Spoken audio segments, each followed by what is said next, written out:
ভাইয়া একটা পানির বোতল দাও তো। এই লাও বেটা।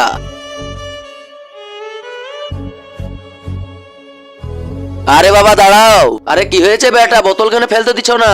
বাবা এভাবে বোতল ফেলতে হয় না। বলো বেটা কি করে ফেলবো? দাঁড়াও বলছি।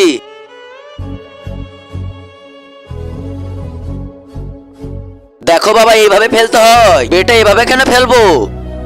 বাবা আমাকে স্কুলে শিখাইছে বোতল এইভাবে ফেলতে হয়, না হলে কেউ কুড়ি বোতলটাকে জুত করে আবার পানি ভরে বিক্রি করে দেবে। এই পানি খেলে মানুষের অসুখ হবে। ঠিক আছে বেটা আমি এইভাবেই ফেলবো, তুমি এখানেই বসো, তোমার লেগে আমি খাবার নিয়ে আনছি।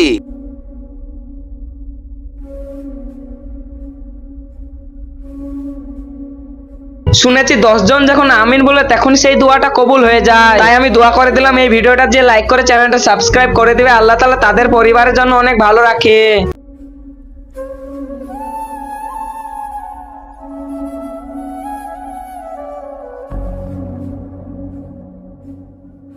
বাবা একে এরকম করে ফেলো না বাবা, এটা ভুল ফেলা। বেটা তুমি তো এরকম করে ফেলতে বললা, বা ভুল কি করে হয়? সরি বাবা, আমি তোমাকে ওটা ঠিকভাবে বলতে পারিনি। তাহলে বেটা সঠিকটা কোনটা? বাবা এই মুক্তিটাকে খোলো, খুলি চিপি ধরো আর এই বোতলের ভিতরে ভরে দাও। বাবা তাহলে এই বোতলটা পুরো খারাপ হয়ে যাবে, এটা তাহলে কেউ আর ব্যবহার করতে পারবে না। তাহলে এই বোতলে আর কেউ পানি ভরে বিক্রি করতে পারবে না বাবা।